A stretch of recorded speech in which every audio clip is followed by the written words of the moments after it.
সবাইকে স্বাগত। বাংলাদেশ পল্লী বিদ্যুতায়ন বোর্ডে যারা আবেদন করেছেন আপনাদের পরীক্ষাটি এমসিকিউ হবে। বাংলাদেশ পল্লী বিদ্যুৎ সম্পর্কে অথবা পল্লী বিদ্যুতায়ন বোর্ডের সম্পর্কে খুব গুরুত্বপূর্ণ প্রশ্ন উত্তরগুলো নিয়ে এসেছি। ইনশাল্লাহ এখান থেকে পরীক্ষার প্রশ্ন থাকবে। আপনি ধৈর্য সহকারে সম্পূর্ণ ভিডিওটা দেখেন।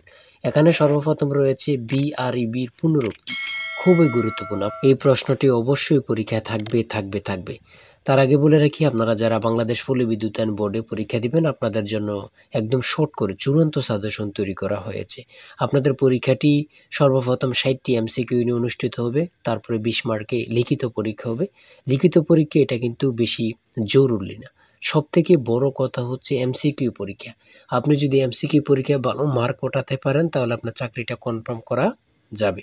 যারা এই পরীক্ষা উত্তীর্ণ হতে চান, এমসিকিউ প্লাস লিখিত পরীক্ষার জন্য আমরা একটি শর্ট চূড়ান্ত সাজেশন তৈরি করেছি। সাজেশনটি নিতে স্ক্রিনে দেওয়া হোয়াটসঅ্যাপ নাম্বার রয়েছে, ইমো নাম্বার রয়েছে, দুটোর মধ্যে যে কোনো একটি মেসেজ করে সাজেশনটি সংগ্রহ করুন। সাজেশনের মূল্য 100 টাকা। আমি বলি, যারা পরীক্ষা দিবেন প্রত্যেকে 100 টাকার বিনিময়ে হলো প্রত্যেকে সাজেশনটি সংগ্রহ করবেন। A to Z শেষ করে যাবেন, ইনশাল্লাহ আপনি পরীক্ষায় উত্তীর্ণ হয়ে যাবেন। সর্বপ্রথম প্রশ্নটি রয়েছে বিআরইবির পুনরূপ কি? বিআরইবির পুনরূপ হচ্ছে বাংলাদেশ রুরাল ইলেকট্রিফিকেশন বোর্ড। তারপরে রয়েছে পবিশের পুনরূপ কি? পল্লী বিদ্যুৎ সমিতি। তারপরে 3 নম্বরে রয়েছে বর্তমানে বিদ্যুৎ বিতরণ খাতে কয়টি সংস্থা কাজ করেছে বা করছে? 6টি। খুবই গুরুত্বপূর্ণ। তারপরে রয়েছে বর্তমানে পল্লী বিদ্যুৎ সমিতি কয়টি রয়েছে? খুবই গুরুত্বপূর্ণ। এই প্রশ্নটি আসার সম্ভাবনা রয়েছে 80টি। এই প্রশ্নটি কত পরীক্ষায় যে আসছে আল্লাহ ছাড়া কেউ জানে না। তারপর হচ্ছে কোন দেশ থেকে বাংলাদেশ বিদ্যুৎ আমদানি করে? কোন দেশ থেকে বাংলাদেশ বিদ্যুৎ আমদানি করে? সেটা হচ্ছে ভারত থেকে। পল্লী বিদ্যুৎ এর মোবাইল অ্যাপের নাম কি? খুবই গুরুত্বপূর্ণ। পল্লী বিদ্যুৎ এর মোবাইল অ্যাপের নাম হচ্ছে পল্লী বিদ্যুৎ সেবা। তারপরে রয়েছে কাপ্তাই জলবিদ্যুৎ কেন্দ্র কোথায় অবস্থিত? খুবই গুরুত্বপূর্ণ। রাঙ্গামাটি জেলায় অবস্থিত। আমি বলে রাখি, প্রত্যেকে যারা পরীক্ষা দেবেন প্রত্যেকে আমাদের সাজেশনটি অবশ্যই সংগ্রহ করবেন।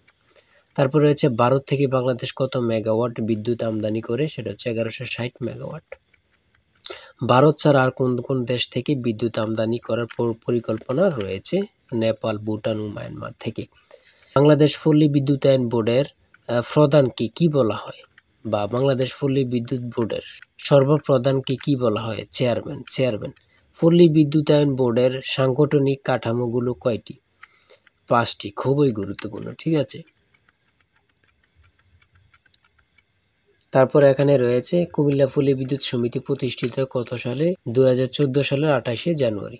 শতভাগ বিদ্যুতায়িত উপজেলা কয়টি? 462টি। খুবই গুরুত্বপূর্ণ। খুলনা পল্লী বিদ্যুৎ সমিতি কবে প্রতিষ্ঠিত হয়? 2001 সালে। তারপরে পুনরূপ থেকে আসবেই পরীক্ষায়, সেটা হচ্ছে বিইপিআরসি এর পুনরূপ কি? বিইপিআরসি এর পুনরূপ হচ্ছে Bangladesh energy and power research council. Rangpur পল্লী বিদ্যুৎ সমিতি কবে প্রতিষ্ঠিত হয়? 1982 সালের 14 জানুয়ারি। পল্লী বিদ্যুৎ সমিতির প্রধান কাজ কি? খুবই গুরুত্বপূর্ণ। সেটা হচ্ছে বিদ্যুৎ বিতরণ করা। খুবই গুরুত্বপূর্ণ। কাপ্তাই জলবিদ্যুৎ কেন্দ্র নির্মাণ করা হয় কত সালে? 1962 সালে। নতুন ভিডিও আপলোড দেওয়ার সাথে চলে যাবে আপনার কাছে নোটিফিকেশন, যদি আমাদের চ্যানেলটি সাবস্ক্রাইব ও পেজটি ফলো দিয়ে রাখেন। আমাদের চ্যানেলটি সাবস্ক্রাইব করে রাখলে পরীক্ষা কখন শুরু হবে, কোথায় হবে, A to Z যাবতীয় রেজাল্ট থেকে শুরু করে সকল কিছু নিয়ে আমরা ভিডিও আপলোড দিয়ে রাখবো। আমাদের চ্যানেলটি অবশ্যই সাবস্ক্রাইব করে রাখবেন, ইনশাল্লাহ আপনি সকল তথ্য সবার আগে পেয়ে যাবেন। আরও গুরুত্বপূর্ণ প্রশ্নোত্তরগুলো তারপরের ভিডিওতে নিয়ে আসবো। অবশ্যই চ্যানেলটি সাবস্ক্রাইব করে আমাদের চ্যানেলের সাথেই থাকেন। আর যারা অ্যাডভান্স লেভেলের পড়াশোনা করতে চান আমাদের সাজেশনটি অবশ্যই সংগ্রহ করবেন। সবাই ভালো থাকবেন, সুস্থ থাকবেন। আল্লাহ হাফেজ।